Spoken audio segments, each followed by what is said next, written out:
سائل يقول: ما هال حديث وستفترق هذه الأمة إلى 73 فرقة كلها في النار إلا واحدة، وهل هذه الفرق كلها مسلمة، وهل هم مخلدون في النار؟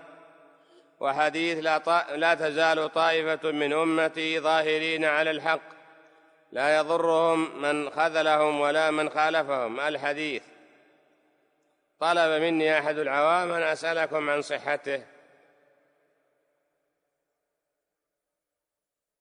وأما أهل السنة فيعرفون حكم هذا الحديث. حديث ستفترق أمتي وستفترق هذه الأمة على 73 فرقة كلها في النار إلا واحدة، حديث جاء عن جماعة من الصحابة، وهذا الحديث خرجنا طرقه في تحقيق عقيدة أهل الأثر، وهو مطبوع هو وشرحه، وقد صنف جماعة، أخطأ من ضعفه كابن الوزير. الحديث صحيح، الحديث صحيح، صح عن جماعة وحسن عن بعضهم، وجاء من بعض الطرق فيها ضعف لكن قد صح، فالحديث صحيح. وهذه التي كلها في النار هذه هي أمة الإجابة، هذه في المسلمين، هذه فرق المسلمين.